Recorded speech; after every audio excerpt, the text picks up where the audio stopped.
semana conocimos algo que a veces no se ve o no se ve mucho, que tiene que ver con las declaraciones que hacen periodistas en tribunales, ¿sí?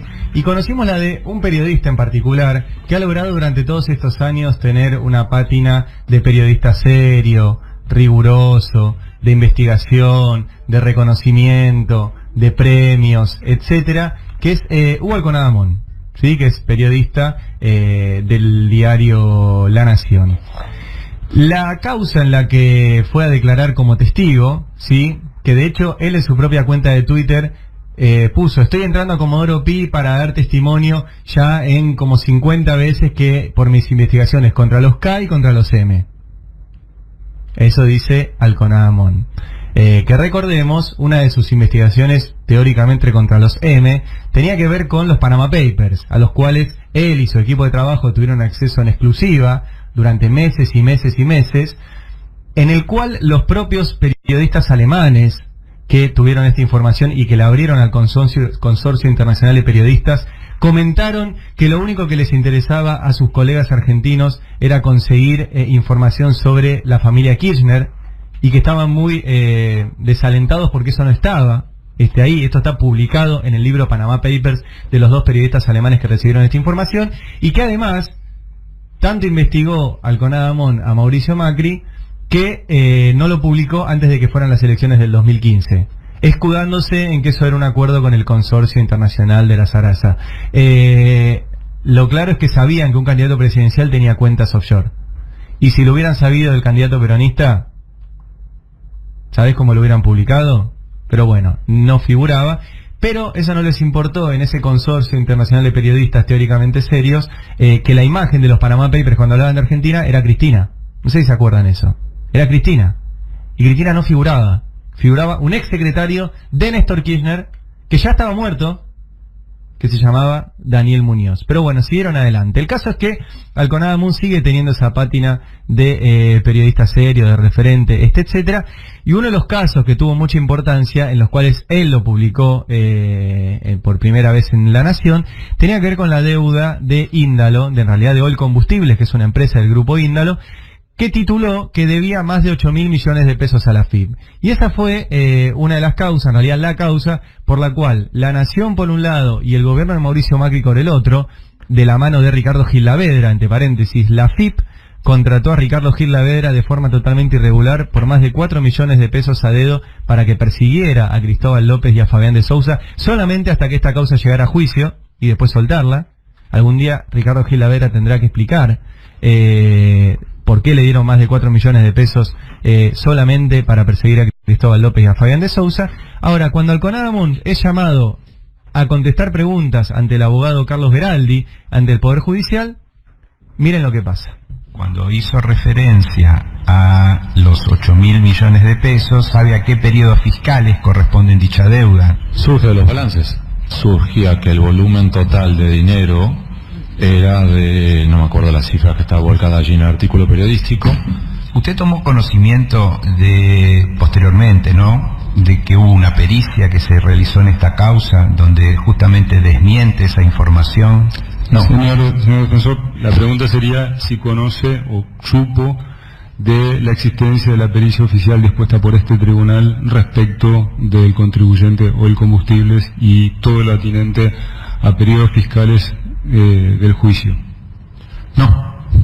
La deuda que usted menciona aquí sobre 8.000 millones de pesos, ¿sabe si era deuda exigible?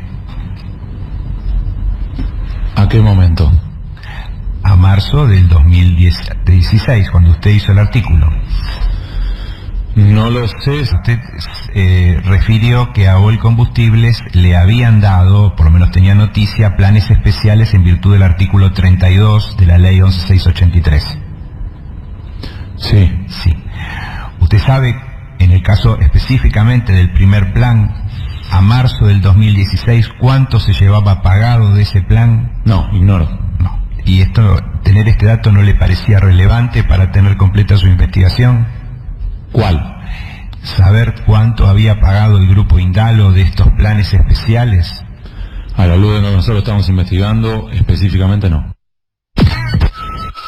Bueno, el que preguntaba era Carlos Beraldi, el abogado de Fayán de Sousa y Cristóbal López. El que respondía era Hugo Alconada Mon, que además, para que vean lo importante, cuando Beraldi le dice, usted sabe que en esta causa que se inició por su nota, se hizo un peritaje que desmintió completamente lo que usted publicó, que es que no es que debían 8.000, 9.000, 10.000 millones de pesos, sino que era una deuda de 2.200, de los cuales ya se habían pagado 1.600 y quedaban por pagar 600 y ya se estaban pagando las cuotas.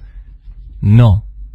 O sea, es muy curioso cómo un periodista teóricamente de la talla seria del CONADAMUN se entera por fuentes exclusivas que una empresa debe 8.000 millones de pesos, pero no se entera cuando se perita esa deuda y en realidad esa deuda no existe.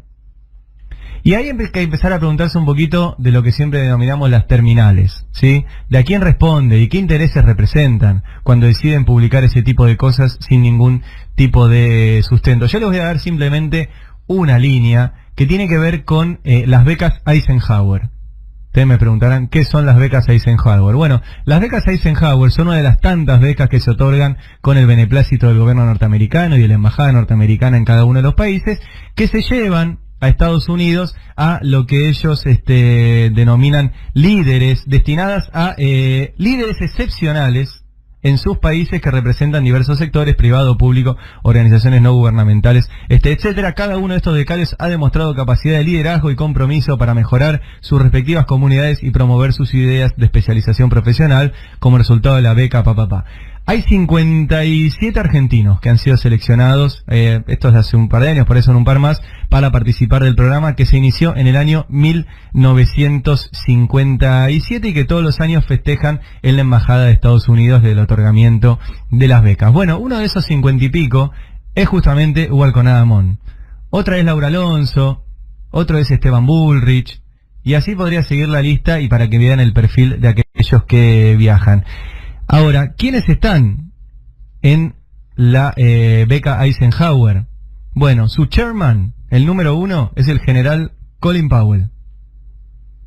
¿Sí? El general Colin Powell, jefe del Departamento de Estado norteamericano. Sus chairman emeriti están George H.W. Bush, o sea, Bush padre, y nada más y nada menos que Henry Kissinger. Henry Kissinger. ¿Sí? Y después está todo el listado de aquellos que integran el comité de los que bancan esta beca, como el presidente del Banco Nacional de Omán, por ejemplo, Mohamed Al-Ardi, después gente de distintas grandes empresas norteamericanas, de energía, sobre todo, hay mucho Chevron, están los que lo financian, etcétera. O sea, hay que empezar a poner el ojo también en todo este tipo de viajecitos, de becas, de premios, de autolegitimación que tienen este tipo de periodistas que nos han hecho creer, o les han hecho creer a muchos, que son serios, que lo que publican está chequeado, que son independientes, que son los únicos periodistas honestos que existen en la Argentina, y la verdad que estas cosas demuestran justamente lo contrario, ¿sí? Yo estoy un poco cansado de las notas que empiezan, según pude reconstruir con 157.000 fuentes, 14.000 documentos y un montón de horas de trabajo, y no me muestran ni una fuente ni una hora de trabajo. Que así empiezan en general las notas de Hugo Alconada Mon. Bueno, en este caso, y ya que hablamos de cuánto nos cuesta la política, ¿cuánto le ha costado al Estado argentino esa causa judicial? En tiempo, en recursos, en sueldos, en horas de trabajo, en papeles, en cárceles, en servicio penitenciario, en trabajadores del servicio penitenciario y en gente presa por esta causa. Además de los 4 millones de pesos a dedo que le dieron a Ricardo Gilavedra. Nos ha costado una fortuna esa nota de Alconada Mon. Para que después cuando va a un tribunal diga, no sabía, no tenía la información, no lo chequeé, y ni siquiera me tomé el trabajo de seguir el curso de la investigación que demostró que todo lo que había publicado era falso. Nos sale muy caro Alconada Mon. Bueno, ojalá empecemos a darnos cuenta. Cuando hizo referencia a los 8.000 millones de pesos, ¿sabe a qué periodos fiscales corresponden dicha deuda? Surge de los balances. Surgía que el volumen total de dinero era de, no me acuerdo la cifra que estaba volcada allí en el artículo periodístico. Usted tomó conocimiento de, posteriormente, ¿no?, de que hubo una pericia que se realizó en esta causa donde justamente desmiente esa información. No. Señor defensor, la pregunta sería si conoce o supo de la existencia de la pericia oficial dispuesta por este tribunal respecto del contribuyente o el combustibles y todo lo atinente a periodos fiscales del juicio. No. La deuda que usted menciona aquí sobre 8.000 millones de pesos, ¿sabe si era deuda exigible? ¿A qué momento? A marzo del 2016, cuando usted hizo el artículo. No lo sé. Usted refirió que a OL Combustibles le habían dado, por lo menos tenía noticia, planes especiales en virtud del artículo 32 de la ley 11683. Sí. Sí. Usted sabe, en el caso específicamente del primer plan, a marzo del 2016, ¿cuánto se llevaba pagado de ese plan? No, ignoro. No. ¿Y tener este dato no le parecía relevante para tener completa su investigación? ¿Cuál? ¿Saber cuánto había pagado el grupo Indalo de estos planes especiales? A la luz de lo que nosotros estamos investigando, específicamente no.